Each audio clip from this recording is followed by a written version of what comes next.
Hey, welcome to episode 194. We are live. Yes, live and actually warm. We got some 40-degree weather here in Michigan. I know that's like shorts and t-shirt weather in Michigan. I know. I'm like, I gotta bring up my shorts. I'm gonna have to work. I heard we hit 50s on the weekend. I was like, yes, melt that snow. Of course, we're hitting end of February, and that's like if this is the worst we've got this last week, I'll take it. Yeah, it really wasn't a bad winter. I mean, I think we've only had one day where we hit below zero. Yeah, we've had it's been nice not having the polar vortexes, right? Because that's always been the worst thing about it. I can take the snow, I can work around that, but when it's like, a high of like zero, it's like ridiculous. Well, and in past years we were hitting like minus 20s and stuff, so this wasn't bad. We only really had a couple weeks, maybe 2 weeks of real snow. Otherwise, we had small amounts here and there, but nothing horrible. Well, I saw in the news we are actually above this time last year by almost 10 inches. So we've actually it's been really? Nice. It's been spaced out. We've had like a couple inches here, a couple inches there. Right. I like it like that. Other than these, like, here comes 12 inches every other day. That's what she said. Yeah, exactly. And she's in California saying that. So hey, right. So how you doing this week, Scott? Doing good. It's been a busy week, but a very good week. Can't complain. We've got a lot of progress going on all different fronts. Real estate's really firing away, which is good. We got Crimson Shadow 2 in the works. We just brought Shara Lima on board to handle our flat. So we'll be talking a little bit about that later today, too, when we talk about colors for the how-to series. So that'll be good. Yeah, and you just did the flats for the cover because you're doing that 100% on your own. So yeah, yep. I'm gonna quickly put that on this computer so I can share that during when we were talking about colors too. So nice. Yeah. Well, we are just to give a quick update before we get into everything and read our stuff here, because we got the Kickstarter launch and we'll talk more about it in just a bit. But we have. Quick update here. This launches my page. There it is. We are at 1751 for the Macabre issue 2. We are past the goal. So the beauty of this is if you've been waiting, yes, it's funded. You're going to get your stuff. And in fact, right. Kevin said during the broadcast last week on Friday or Wednesday night, he's ready to go with it. Basically, he's just waiting for this to be finished and we can send it right off to the printer and get you guys your stuff fairly quickly. Yeah, everything's fully done. So this will be a nice, fast turnaround. And that's what we like to do at Bardstone. We don't want to, the earlier in the process you start your Kickstarter, the more risk there is. Mm-hmm. And a lot, life happens. You can have every intention of finishing something, but life happens and, things can cause delays or non publishing. So. Yep. With us, we really aim for like 80% or more completion before we even launch it. So Kevin, he finished issue 2 actually a little while ago. So he's ready to go. And Crimson Shadows 2, we're moving along really well. We've got an announcement to make too with Sean Forney joining us for one of the covers. He'll be doing one of the limited edition covers. I've got another artist I'm talking to who might be doing a cover, so we'll find out. I'm working on my cover. We got Shara Lima coming on board with the flats. Kevin, he's past the 2/3 mark for all the inking. So we're really firing away on this too. So by the time we launch in April 7th, if we're not done, we're going to be very close to it. Yeah, and you got everything uploaded so I can start the lettering. I'm going to start working on that this week. And so that way, by the time we get the colors done and I can upload the pictures, I'll be just laying right underneath the letters. Then it'll be just a matter of final edits and a review of the script. Make sure, see if there's any last minute changes. But we'll be, by the time the Kickstarter is done, it also will be ready to go to print. So we like to keep it moving. I also, even this weekend, started writing The Essential. So that's a book I've been promoting for a little bit here that'll be coming at the end of 2021. Part of the writing process is understanding timelines. And while it's only February, the end of 2021 will be here fast when you look at production time from, writing, creating the comic, publishing it, doing the Kickstarter, fulfilling it. End of 2021 will be here fast. Yes. So I got to get moving on it now. So. Well, I know we're already at the end of February. It's hard to believe we're here already. And this year's already starting to fly by pretty quick. I agree. And we're getting there. In fact, everything's popping up. It's funny, though. We should have been prepping for the Great Lakes Comic Expo because I got all my stuff posting last couple of days from the last several because I've done so many of them. So. But hey, we got a little bit of business to take care of, and I'm going to get us started here with Loringer Family Chiropractic. We're at Loringer Family Chiropractic Center, PC, located in Belleville, Michigan, and Dexter, Michigan. They do take great pride in providing the finest chiropractic care to each and every patient. They offer on-site digital X-rays, massage therapy, orthotics by foot levelers, young living essential oils, aromatherapy, full line of vitamins, all in a family-oriented environment. I use quite a bit of stuff they have. I deal with I do CBD. This is the young essential oils. I find I especially like their thieves. That's something I've been using for a few years now, and I tried it for a full year before I actually told anybody I was using it. It's supposed to help your immune system and to fight off colds and that. And we talk about conventions quite a bit, and we always talk about getting con crud. And the first full year I used the thieves, I barely got sick at all, and I didn't catch any of the con crud. So that was really nice. See, that's a secret that Dr. Fauci didn't understand. Con crud actually made us like superhuman. Yeah. We're somewhat immune to it all, but yeah. But yeah, definitely check them out. That's their Facebook page right here. So you can definitely find them on Facebook at Loringer Family Chiropractic Center PC. You can just Google them there. There's even a call now button, and you can give them a call at their Belleville, Michigan location, 734-697-4244. When it comes to the products like the Young Living, any CBD stuff like that, if they got it, they can definitely ship it to you if you're not in the area. So if you're looking for some stuff like that, and the vitamins they have through the different programs they offer too, a lot of great things, and they can definitely help refer you to somebody nearby. But definitely check out Loringer Family Chiropractic Center PC. And then we also have Team Titans of Real Estate. Why? Because you matter. That's right. At Team Titans Real Estate, we utilize the latest in tools and technology to maximize your home buying experience, but we never forget this is a people business, and we put our relationships with you as our number one priority. It really is Thunderdome out there, people. It's crazy. Just to give you an idea, I'm running up some very fast numbers here. This is what's going on in the market right now. Things are selling crazy high. And so let's say you are approved for a $280,000 mortgage, right? And you're going to be putting 5% down. That is roughly $14,000 that you're putting down on your mortgage. But what's happening is because the bidding wars are so crazy and things are coming in so high, really what you're having to do is, like, for a $280,000 house, you might, it'll appraise for 280 maybe, right? But you're having to bid above and beyond that. So you're going to have to make a bid of like, if this is a nice house, if it has a lot of work to do, this might not apply. But a lot of people want that move-in ready home with all the remodels and updates. And so let's say you're approved for 280. You really have to look at maybe houses for 270, right? Overbid like 300,000. So at 300,000, it's not going to appraise. It's going to appraise at 280, right? So you have to have a $20,000 appraisal guarantee for that. And then you'll do 5% down on the 280. The phone distracted me at 14,000. So what I'm getting at is this. If you're approved for 280, you have to have the like 34,000 in cash on hand, 20,000 for an appraisal guarantee above and beyond, 14,000 for your 5% down payment. And this is all on a house that was listed at 270 or maybe even 260. That's what's happening. It's crazy what's happening.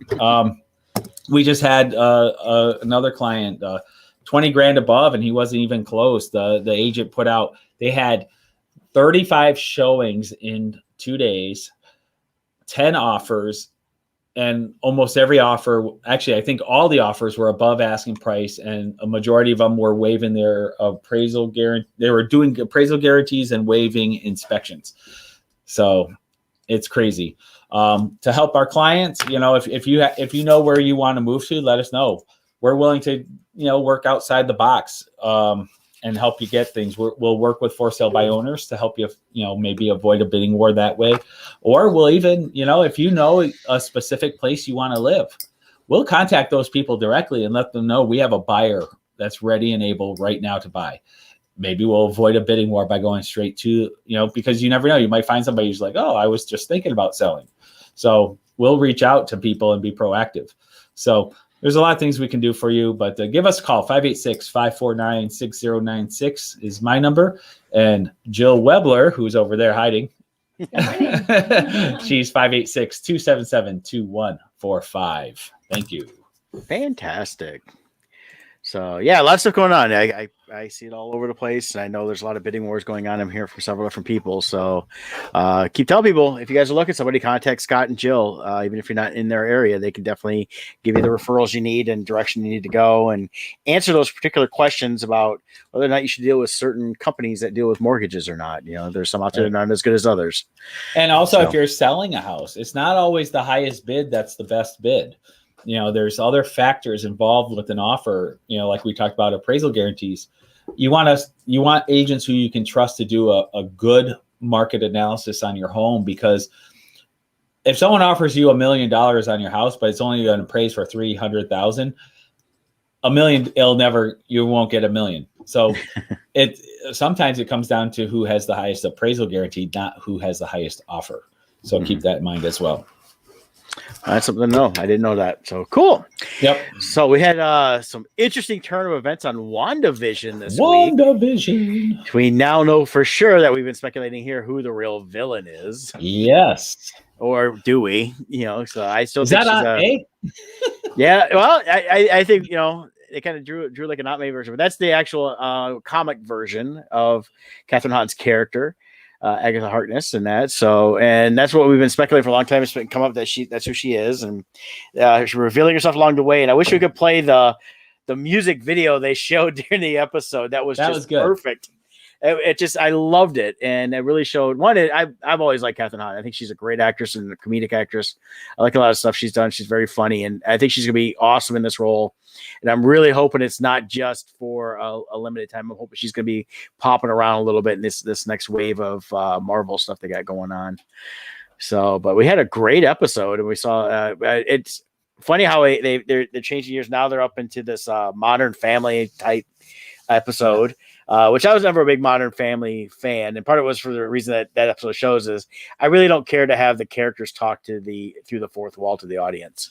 Yeah, I will say I enjoyed it in The Office, but it was a little more unique at the time. Now they're doing it so much. It's been overplayed so much. I don't like pretty much most of the stuff that does it. I never really could get into like Community or Parks and Rec and all that, just for that same reason. They all feel that they follow that Office formula, and I never could get into The Office for that reason. But even more, it's like a lot of these stuff I can't.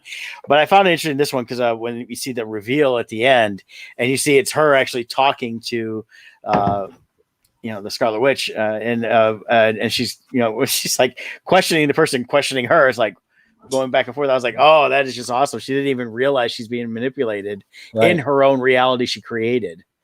So right. Yeah, they did a good job with it. I like the way they revealed it. There's been all these different theories about like, is Pietro, is he Mephisto, is he Nightmare, who is he? But so what they showed in here was Pietro was being controlled by Agatha. Pietro was great. Pietro was brought in by Agatha. Brought him in. But we still don't know, is he actually the X-Men version of Quicksilver? Is he somebody else? We technically don't know that yet.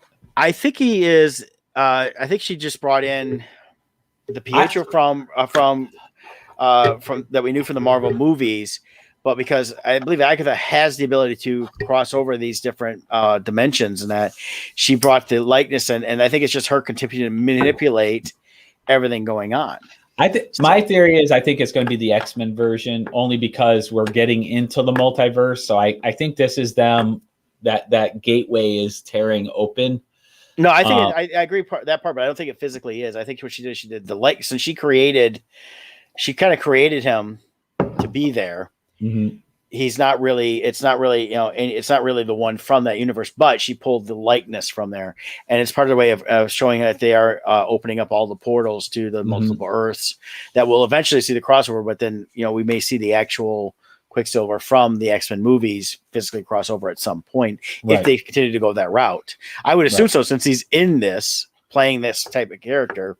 Right. He's actually going to be one of the ones that will cross over, and they will continue on using him within the X-Men. Because I liked him in the Days of Future Past. Well, and that's the nice thing for this is Marvel gets to cherry pick which characters were successfully created in the old universe and which ones weren't. You can pick and choose which ones to bring over. Yep. So I'm hoping they, and if they do that, for me personally, I really liked Magneto. I thought they did a great job with Magneto in the what's the actor's name? Michael Fassbender. This is something here. Kevin's got. She would come from the Sony World Fantastic Four. It makes sense she would pull that Quicksilver into this world. So Sony was. Wait a minute. Well, Sony did the Fantastic Four, but now Marvel's doing. No, Sony didn't do it. It was Fox. Fox did Fantastic Four. Yeah. So it was Fox because that's how Marvel got it back. Sony's doing Spider-Man, Venom in that realm. So I don't think it's Sony. Is it for sure? I thought it was Fox for Fantastic Four. Yeah, it has to be. Yeah. Because that's how Marvel got it back. Because Sony's retained all the rights to create the movies for all the characters they bought. Yeah, here it is. 20th Century Fox. It was 20th Century Fox. And then they also had the X-Men franchise. Yep, Kevin says right, Fox. So it's Fox. So I mean, the thing with Sony is the Spider-Man, which we've been getting some reveals on that. Did you see that online yesterday? No. Let me find something on that. We've got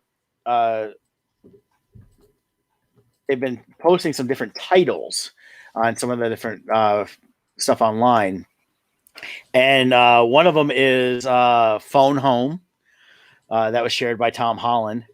But they're sharing some scenes from them filming it. But they've got here we go. I found the article here, Twitter. There's like 3 of them. I think everybody shared something different. Here we go. Spider-Man Home Slice, which is a joke. And then Spider-Man Phone Home. So, and it could be all 3 of these are correct because there's also Home Wrecker. Now they may all be fake, may all be real. Of course, it's just rumors, and it's Tom Holland probably just playing with people. But I think there might be some reality to that because if they're doing this crossover of the Spider-Verse, it could technically be here's all these different Spider-Man movies created in different places, and that's where the title comes in, all the different areas. So, so I think it's kind of all a hint to what's really going to be going on and things like that. Because with Home Wrecker, if they go to the the Tobey Maguire, at this point he could have actually been married to Mary Jane. At this point, that Spider-Man would be, and they're older, and then Home Wrecker would be breaking that home up. Phone Home could be the Andrew Garfield one, trying to call home. Of course, there's different coloring too. Let me see if I can bring this up here. There we go. And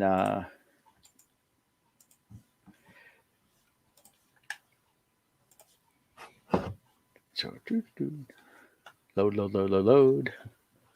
Here we go. Yeah. All right. So let's see. Oh, okay. So that's the different titles there. Yep. So, but you look at the coloring. Let me bring it back up here. I think the coloring scheme is part of it too. You look at you get the red, you get the green, because supposedly Willem Dafoe is coming back as the Goblin. Oh, and then you've got the different Spider-Man up here and the different down here. So we could be seeing a mix of the different villains as well. Interesting. So those could be representative of the villains. Yep. So I'm thinking there's more to it than just Tom Holland messing with people and creating this on his own. I think there's actually something behind this that they're using him to bring that out into the audience and that. So interesting. Well, I'll be curious to see what happens. But so timeline wise, I think we mentioned this before, but just to remind people, and since we're talking about Spider-Man, WandaVision occurs before the Far From Home, because we actually saw the blip happen just a little bit before the return of everyone, a little bit before, whereas Spider-Man, it had been a year since they came back. Was that it? Was it a year?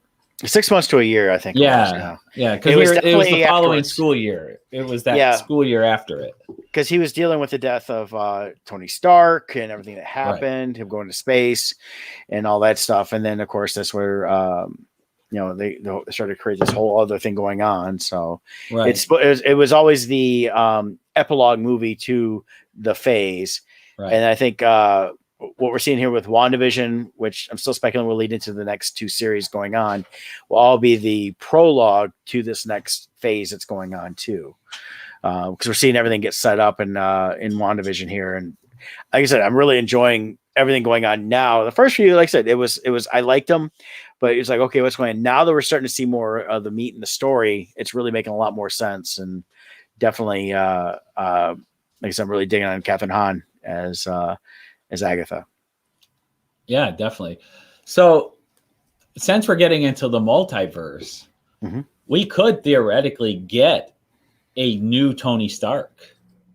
That is true. Well, they've already announced the basically going in the direction of the comics of having a younger female Iron Man. She's going to recreate the suit. But we could actually get Tony Stark. Like one article I was reading, they were speculating, like, could we get Tom Cruise as Tony Stark from a different dimension?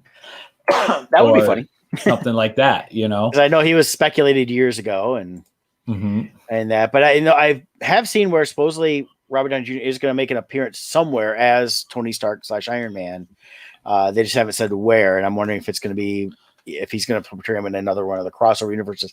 I don't think he's coming back full on time with this, because I think they're strictly going to a lot of these new characters up. Here's an interesting suggestion, which I think would actually be funny. Nicolas Cage as Tony Stark. Actually, DC needs to do their multiple Earths and have Cage as Superman, and have him with the mullet wig. Like from this. Yes, it's got to be the Con Air mullet. Yeah, well, he had the mullet in the 90s when he was trying out the suit when they were actually going to make the movie. Oh yeah. So there's all those pictures are out there of him, and I think that's the one we need. Yeah, is that Superman to show up. And he'd be like, "I'm here. I've come to leap tall buildings." Right? Yeah. Doug thinks he's going to come back as an AI. I assume that's for Tony Stark. I think Tony's gone. I think if we see him, it would be just either flashbacks or a crossover multidimensional. But here's one problem we have with comic book characters. People love the characters, and in comic books, they always have to bring the character back. They always try to get away. They've tried it with Batman using a different, Bruce Wayne go and have someone else. They always have to go back to the main character because it just doesn't work when you replace them. And having a multiverse is a way around, because the reality of movies is your actors age, and then you can't use the same actor anymore. You can't have the same actor playing the same character 80 years. But a multiverse does open up the opportunity to reboot a character within the timeline and use a different actor, have it be the same character but slightly different. So it'll be interesting to see if they do that. Maybe not with Tony Stark, but with anybody, will they do it? I've also read that there's talks with Chris Evans to bring him back as Captain America. Yes. I have a feeling that could even be a bait and switch, though. It could be he's coming back as Human Torch. Well, I did see something yesterday too. I hope it was him as Human Torch in one of the crossover stuff. I'd love to see him actually if they brought back the Fantastic Four. He actually just plays that character going forward, and that'd be just brilliant because I loved him as Human Torch. Yeah. But they're they're talking about now when you're talking about Captain America. They're talking about bringing Agent Carter into the present too. I saw an article on that yesterday. So, I mean, again, a lot of this stuff is all speculation. There's so much stuff that pops up. It's hard to believe everything you see until it actually sees it happen. But that's something I would love to see more of her character, because her character was really good. And it could still tie into everything they're doing with like Loki as a series, because Loki as a series could bring her to the present to continue on. And then they could do whatever to send her back to live out her life with Captain America. Mm-hmm. So, of course, Kevin might want to see Nick Cage as Iron Man. Take my money now. So I think it'd be good. So I know they're supposed to do an Armor Wars movie, or a TV series, something like that. But so I'm waiting to see exactly what they do there. And that'd be great if they did bring in, Tony Stark and do the whole through the dimensions, because they dealt with that through the comics. It's nothing new, so they can definitely do it. So yeah. Well, I look forward to all that, and we'll see what happens. I look forward to this week's WandaVision. So we have 3 episodes left, right? I think we have 2. 2. Oh, well, the final 3 episodes were supposed to be an hour each. Well, now I'm reading that was someone misspeaking on different ways, that he really didn't say that. Oh. That wasn't confirmed.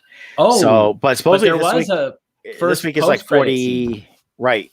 And this week is 48 minutes. So okay. All right, I should say mid-credit scene. But yeah, so that was our first mid-credit scene, which kind of starts tying us back into the MCU's format of things as well. So we'll have to stay tuned at the end of the next episode, see if there's another mid or post-credit scene. And I've been watching all the credits just for that reason, because even the credits change a little bit at the end, the images they're using. So yes. So there's a lot of different hints there. So yeah. Very good. There's something else I watched. Did you get a chance to watch it over on Netflix? I did. I watched it last night. It's I Care a Lot. Here we go. You got that up? We go. Perfect. This is an article about it, but it's one of those new Netflix movies. Yeah, it was interesting. I enjoyed it. A lot of these new movies they're coming out with that are being made for this. I'm not seeing a lot of. I really want to go back and watch it anytime soon. Right. But I'm enjoying the initial watch. Mm-hmm. And this was interesting. It was I kind of had an idea how it was going to finish up, and there was a couple little twists in there that I liked. But it was a lot of fun. It's You want to tell the promise there, because you don't want to talk to me about it. Yeah. So it's called I Care a Lot. Rosamund Pike, which is here, she plays the main bad guy, I guess it would be. It's an interesting dynamic that they have here. I'm going to try to give a review without spoiling too much. Mm-hmm. So you've got Rosamund Pike here and her cohort, Fran, which, side note, for some reason, if it's a next Netflix film, everybody's a lesbian. I don't know why. I think it's in their contracts now. It's on their contracts now. If you're going to have it published on Netflix, there has to be at least one lesbian scene in everything they do. Yeah, that was anyway. Elsa Gonzalez plays Fran. And it had no story at all. Well, she could have helped out, but she was part of another movie. She's going to be in Godzilla vs. Kong. She was in Hobbs and Shaw, played Madam M. Who are we talking about? Fran? The girlfriend. Yeah, Fran. Okay. She was also in Alita, Battle Angel. So if you don't know her, she's been around for a while. She's done a bunch of different stuff.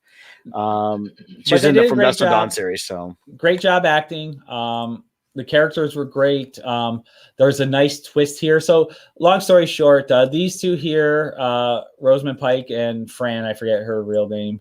They have a scam going where they use the legal system to get the elderly declared incapable of caring for themselves, and they get themselves assigned as the guardians of these people. They put them into nursing homes, and then they plunder their assets and sell them off. But they all do it using the law and the premise of we're here to care for them, to pretty much steal from these people. Well, they took the wrong. They got the wrong target this time, and turns out this one here has some major. Although she didn't have, when they researched her, she didn't have any family. She turns out she does have family. Yes, and very deep family that doesn't play. No other pictures. Yep, she turns out she's related to Peter Dinklage, who has some nice evil ties, and It turns out to be a good story, the way they tell it. I will say there's a twist at the end. me watching, I was a little confused. I'm like, wait a minute, who am I supposed to cheer for? Am I cheering for the people who are scamming the elderly, or am I cheering for the Russian mafia who is doing sex trafficking and drug dealing? I'm like, I don't understand. But they wrap it up nicely. The way they end the story, you're like, okay, that was good. They did have a nice ending to it in terms of there is an ending, but at the same time, they kind of left it where we could revisit some of these characters again if they wanted to. They could. I doubt we will, but it was one of those things where you're watching this go. Basically, it's just, and even Rosamund character, she's the one that kind of almost explains it on, she knows she's bad, but she does it the legal way. Where these guys don't play by the rules. She's a very rule strict person, and you have to follow the rules. Well, except how she gets them declared. She's paying people off and getting them illegally declared. But that's true. Yes, they're manipulating the law to get the results. Yeah. They were all in on it. Alicia Witt plays the doctor, and they're all kind of in on this together. So they all kind of work together. The girlfriend to Fran there, the girlfriend actually works for her. It's her direct confidant. It is her gal Friday in all ways. And, but at the same time is all part of taking care of all the stuff. Like we see her selling a home and all the stuff. And they don't waste any time. The minute they lock them up, they sell everything. Yeah. My only issue with this is, Rosamund Pike's character, she's just this attorney who scams the system or whatever, but she's like taking on Russian mafia and like, that was I'm like, come on. She takes on a guy 100 pounds bigger than her and, stops him. And it's like, come on. There's always that little bit anymore. And people say what they want. I've actually had a lot of female people on Facebook. I've posting stuff lately of these action movies. Like, okay, I'm getting tired of these women that can take out these men, and these women weigh like $120. Right. in actual sporting events, 5 pounds makes a difference. But the way she takes them down, I mean, she tases the one guy. That was easy to take him down there. She kind of surprised him a little bit, but some of the stuff she did, I was going, okay, she would have got caught. Yeah. And then but really to get to that point, things that happened before that wouldn't have happened if it was really Russian mob, regardless of how clean they're trying to be. Right. So that's the only part where it's like, come on, guys. But anyways, but as a movie, I felt enjoyed it. I felt it had a satisfying ending. I felt this was the first good Netflix movie of the year. They're releasing one a week. I think this was the first one where we posted about it. Other people are posting they like it. It's getting buzz from people. So if you didn't see it, I think it's definitely worth watching. Yeah, I'm glad I watched it. It was definitely worth it. And I agree. It's probably one of the best ones we've had so far on the list of movies. So as I told Brett off camera too, we got the main character here. She was the mom in Edward Scissorhands. I'm forgetting her name off the top of my head. But Diane Wiest. That's it. Thank you. I felt this was if Connie the Comic-Con mom was kidnapped by these people. I feel like this is how it would played out with all the Comic-Con, her stable of Comic-Con connections coming to her rescue.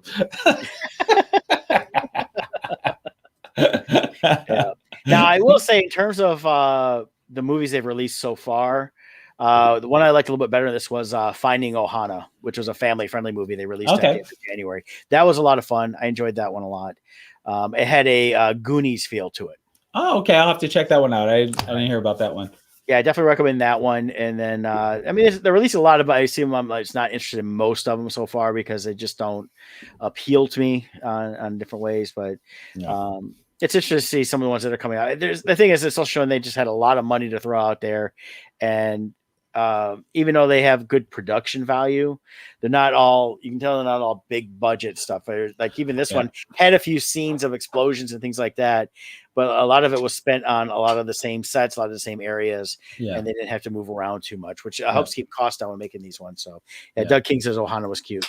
Okay. And Ohana I would watch again. So I enjoyed that one a lot in that. But yeah, I'm liking these, that we're getting some new movies in that. But I thought it was funny. I watched I've been watching Psych on Prime. I've been kind of marathoning it. And well, I've seen them all, but it's been a long time since I really watched them all in order. And so I started, I want to watch them all in order. And a lot of them I forgot. And they had the Christmas episode on season 5. I just watched this morning, and it was Tony Cox was on it. He's the little person, the African American little person, has been in tons of movies over the years. Oh yeah, Willow and Bad Santa and stuff like that. And I thought it was funny because he made a remark about he thought that he should have been in at he goes, hey, you weren't in Elf. He goes, I don't have time to talk about all these movies that Dinklage got over me. So really pushed him out, huh? Yeah, I just always hilarious he referenced Dinklage on that. Well, I will say with Dinklage, what I love about Peter Dinklage is he's very particular about what roles he'll take on. He wants roles that won't play on the stereotypes of his stature, and like even in this one, he it could have been played by anyone. It wasn't a little person role. This was a role for anybody, and he does a great job with those roles, and he's a great actor. He I love his work. Well, when you see him in roles like this, or what was the one? It was the one where he kind of takes over like a station, I think the station attendant or something like that. It was a low budget independent film he did. You see him pop up different things outside of Game of Thrones. You truly see, I mean, even Game of Thrones see it, but you truly see how good of an actor is. And in this movie, you forget the fact that he is a little person. Mm-hmm. He really comes across on everything he does as a large presence. He does. And I think he outshines anybody on the screen in a lot of ways. Just the fact that he has good presence. He has good timing. He's truly a good actor. Yeah. He does great with the nuanced stuff.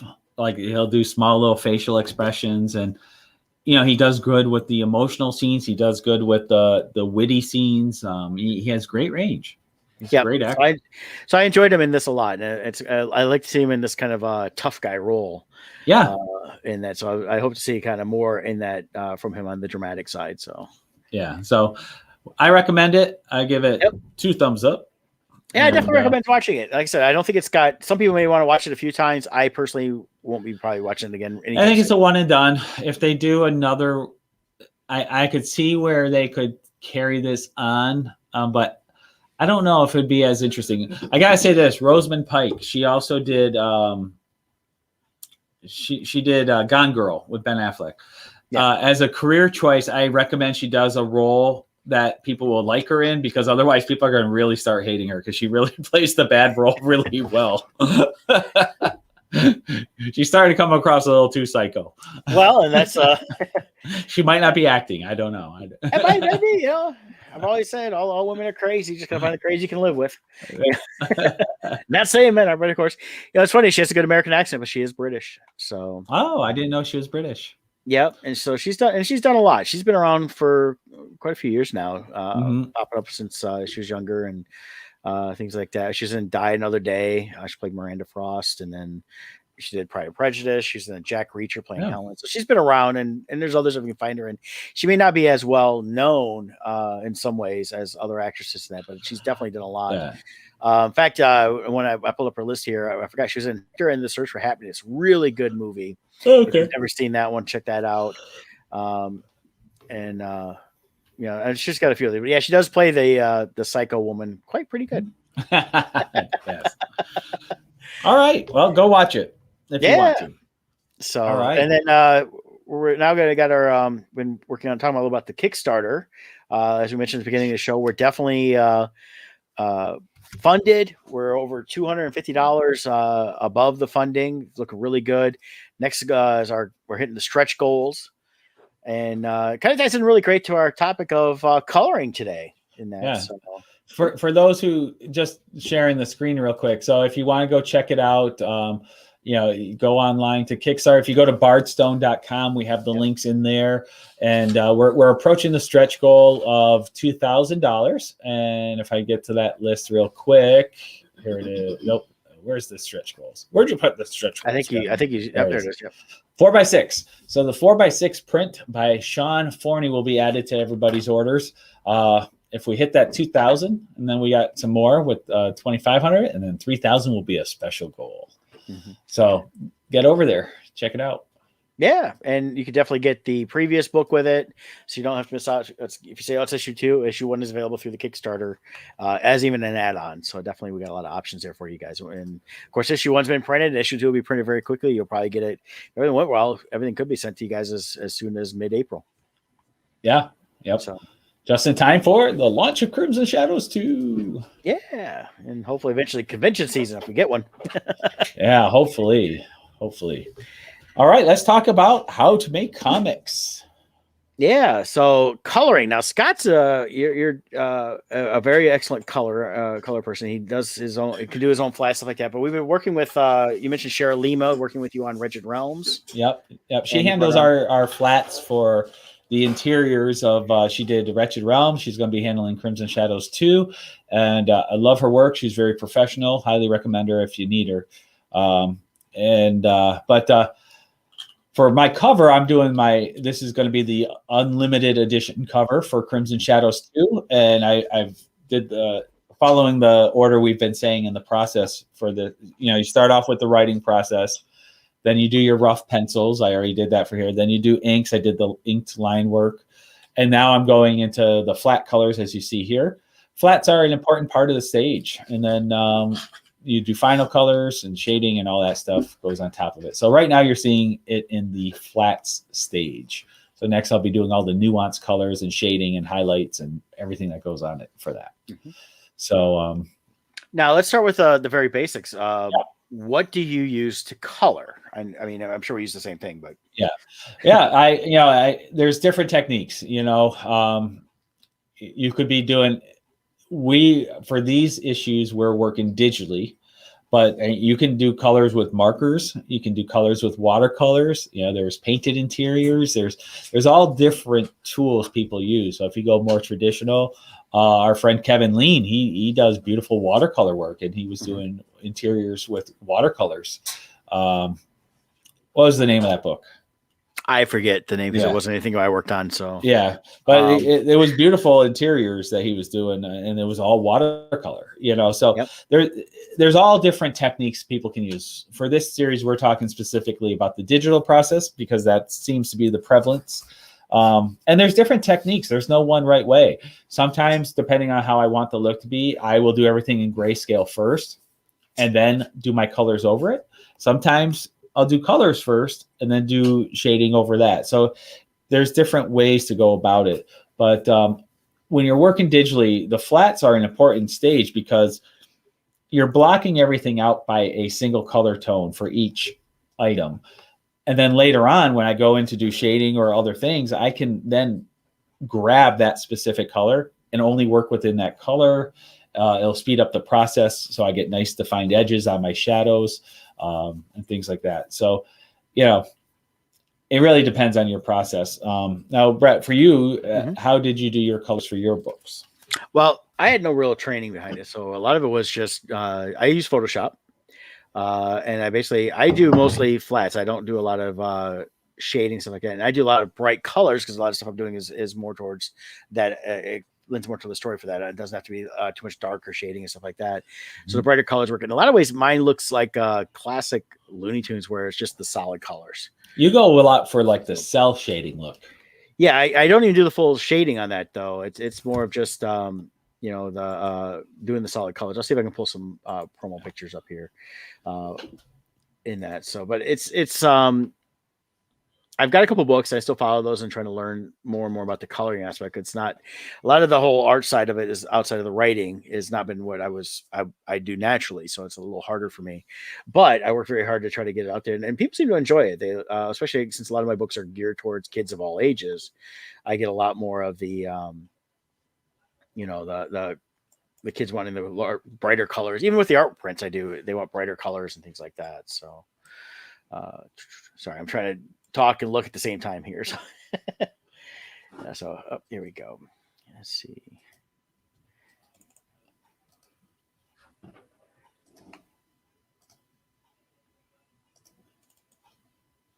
So we can share this page here once it comes up.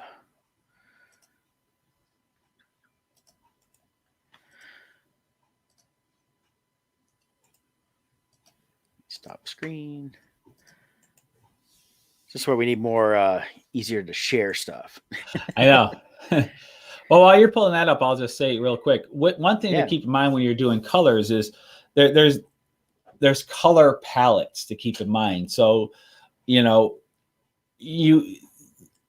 the way you choose your colors will create mood and tone and feeling. Even in movies, they'll put a filter over they'll film everything in normal, real world lighting, but then they'll do a color filter over it to help shift everything to a certain color palette, because whether you go with the blues or the reds or, warm tones, whatever, you will create different moods based upon that. So for me personally, what I do is I tend to do all my colors in real world colors that I want, and then I'll do a layer over it to put a tint to it, to shift it.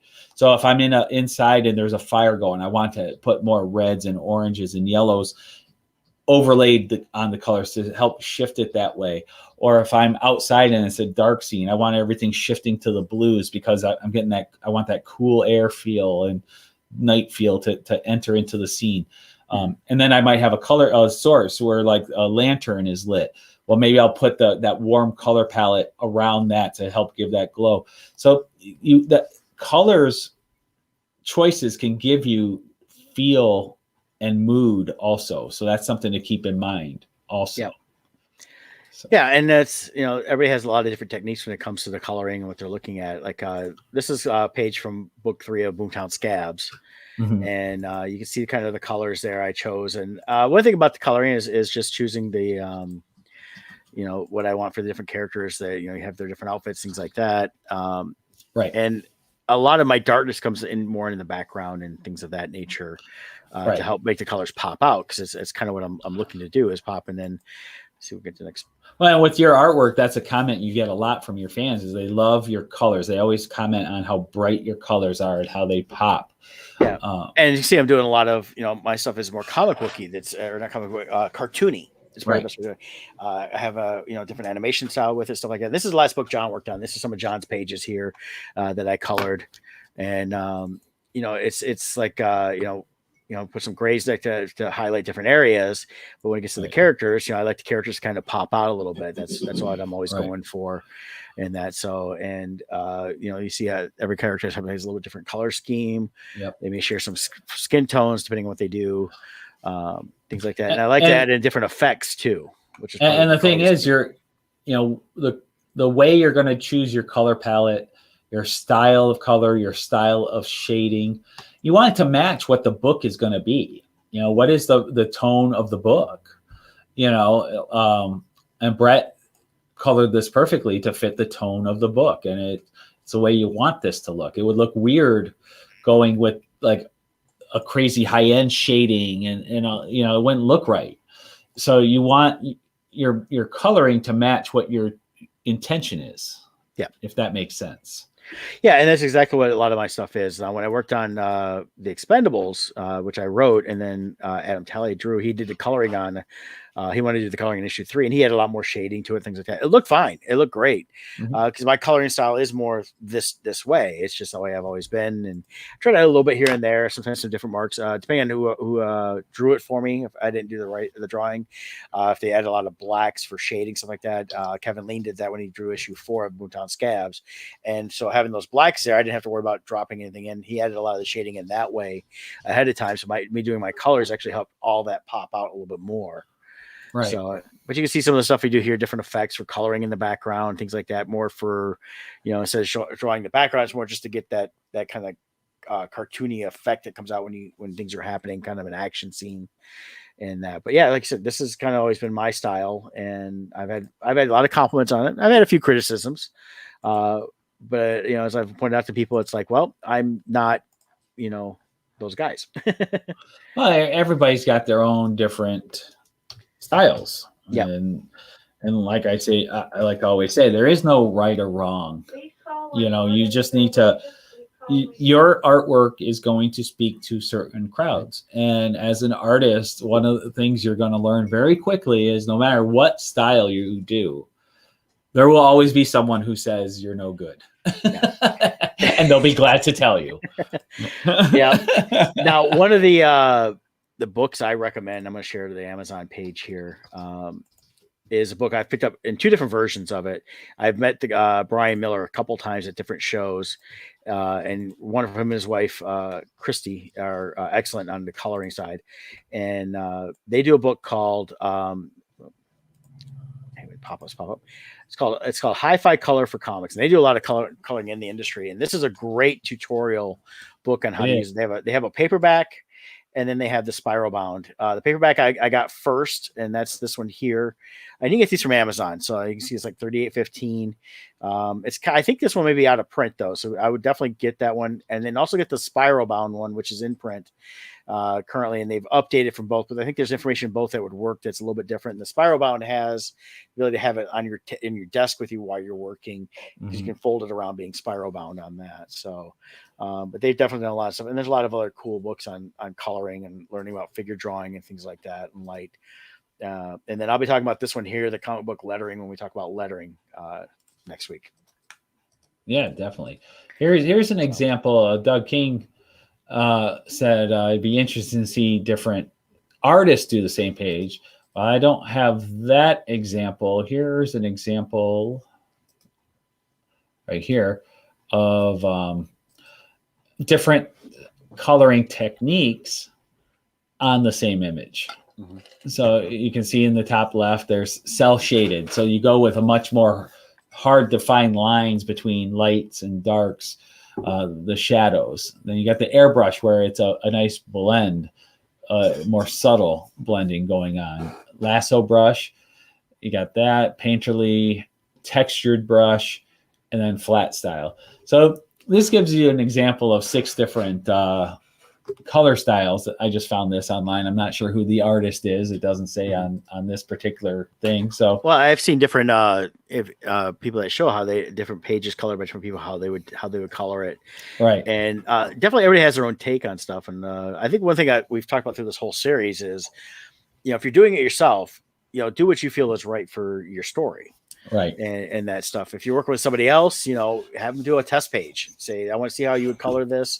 If you know the colors already, make sure they know what color scheme they'll be using. Right. So that way they can go from there. If you don't give them colors and they send you something that's not the colors you like, it's like, well, you didn't tell them. It's not your fault. It's not their fault. Yeah. For one issue, one series, Legion of Justice, that I did the colors for, I went with more of a high end look, where I went with everything blended, all the shading, everything nicely blended, and I was trying to go for a semi photoreal. I mean, it wasn't going for photoreal. I still wanted to look cartoony, but the way I was doing my shading was similar to when I do my photoreal stuff. Whereas Crimson Shadows, I wanted a more of a dark horror gothic feel. So there, I didn't blend my shading. I went with harsh lines and did the shading in layers of lines, so that it gave it more of a textured feel versus the soft blend feel of the other book, because the feels of both books were very different. So I chose a different style for both. So yeah, Kevin said he loved that book by Hi-Fi. I believe I was with Kevin and Phoenix when the Spiral one came out, and we both went over and bought it at the same time, and we talked about it. And and like I said, these are all stuff that, when I started drawing and stuff like that for the comics, stuff like that, I came in as a writer, and that's after John passed, and I started teaching myself how to draw. A lot of the stuff it's still all new. I never took any classes. I've had some people kind of talk to me, but just kind of did it. And the thing I've always learned over the years is, not everybody's gonna like your stuff. You could have stuff like that. There's always somebody critical of it, critical of the colors. Just tell your story. Get the colors out there. Tell your story. So, yeah. Stuff like that. But definitely, learning and understanding how other people do it will add to your repertoire of what you can do. And I definitely recommend, reading stuff, going online for tutorials. I mean, we're lucky in this day and age that we have so much stuff on YouTube that you can go back and just say, okay, I can learn how to do this. I've learned how to do different techniques when I'm coloring, adding different special effects, just by having an idea and saying, okay, let's see who's done it, and finding something that works. And if you're not a colorist and you need to hire a colorist, or you need to hire an inker or a penciler, whatever, make sure, and we'll cover this in a future thing too, hiring people, but ask for their portfolio, look at what they've done. Just because somebody's good at one thing, you got to realize sequential art is different than pinup art. It's different than cover art. It's a whole different animal. And so if you're looking for someone to do your interiors, ask for sequential samples. And ask for something. Hopefully they have something published, because then you can see how it's easy to make one page look amazing. The question is, can they make 28 pages look amazing within a 1 month period or whatever your deadline is? That's the question. Because, you know, if it's a piece that they've worked on for 5 years to make it look unbelievable, well, are they able to reproduce that? So look at more than one sample, whether it's inks, pencils, whatever, you know, colors, because and that's very key, because you want to see someone that can be consistent, not just on a page or a pinup, because it is different when you're doing a pinup versus doing, or a cover versus doing that panel to panel work, right? And keeping the coloring consistent on that, as well as lighting. I've seen even in professional, you know, the Marvel DC books, sometimes you get a colorist and they've flipped the lighting a couple times because they're coloring it at different times, and whenever lighting didn't look. So that's true. It does happen. So they want to sort of can be as consistent as possible. Yeah. So the main thing with colors is, you know, there's going to be different styles of techniques, but what you want to think about is your colors and your shading combined are going to affect mood. They're going to relay key information to the reader as to what time of day is it? You know, is it outside, inside? Is it gloomy? Is it happy? Is it, you know, all these different choices you make in colors are going to influence how the reader translates the story. And it's one more tool in your arsenal in delivering a full experience to your reader. So exactly. Yeah. And definitely if it works out when you got good partners, like I've got Evan and Scott here, and you all can work together, and you all bring a lot of different skills. And, you know, we all have some similar skills. We all bring it from different perspectives, and we work together on that. It was even with the Crimson Shadows #1, when Scott and I went over the script and that stuff. I gave him some suggestions on things of how I read it in terms of dialogue and things like that. So it was definitely, you know, something you want to have somebody collaborate with. Well, if you do have a group, and again, it's nice to have people that have different skills that you don't have that can help contribute to the project. So, I have no doubt. Any one of us working on Crimson Shadows by ourselves, it would not have been nearly as good as all of us working together. I have no doubt about that, and very grateful for everybody's input in that. And speaking of collaborative pieces, we got Poe Macabre Master issue 2. There it is there. I posted the link there, so check it out. Take advantage of, you know, help get us to that stretch goal to get bonus rewards. And we're going to be talking about this tonight, 7 p.m. Yeah, so join us 7 p.m. Eastern time. You can go to Facebook to Bardstone. We'll share it on the YouTube channel for Odd Musings, as well as the Odd Musings Facebook. So we got 3 locations to try to find it, and we'll all try to share it on our personal pages too. But hey, 1751. We were funded after about 3 days, and we got 2 weeks to go. I'd love to see this thing hit 100 backers. That'd be awesome. Yeah, that'd be great. So yeah, in fact, I had a guy I see most days when I'm working. He works at one of the Myers, and I know he's into the convention scene and all that stuff. And I mentioned it to him, and he said he went on and ordered it after we talked. I did it right on his phone while at the store. So you can actually go right online and order. So if you know somebody that might like Poe, or they like just fun stories, you know, that are in the macabre realm and things like that, definitely check this out. And you don't have to have issue 1 to enjoy issue 2, but you can definitely get issue 1 with issue 2. Right here. Add-ons, $10. You can get issue 1 added on. If you miss Crimson Shadows 1, Kevin's got his edition of his covers available. There you can get, you can get the cover that both Brett and Kevin worked on together. Also, that's down there. You have special edition covers done by Sean Forney, which are going to be awesome. Who's also going to be on Crimson Shadows 2. Yep. And Sean, of course, has been a guest on several times on the show. Good friend of us, and we're excited to have him as part of that. And a lot of cool stuff there. I think the add-ons are great. I love this new feature we've got with that. We'll be talking more about that tonight at the Kickstarter party online here. And that's right. Bring a beer and sit down and join us for an hour, and we'll talk about all the cool stuff we've been doing. So, and then next week we'll going to cover more Kickstarter. We got 2 more weeks to go on that. Yep. And then I'm not sure what we're going to talk about next week besides WandaVision, because we got 2 more weeks of that. We'll be covering the lettering process and that lettering for the creating series, and whatever fun stuff pops up. Maybe we'll have to see what's going on with Tiger Woods. Hopefully he's okay. What I saw this morning was he's in recovery. It sounds like he's going to be okay.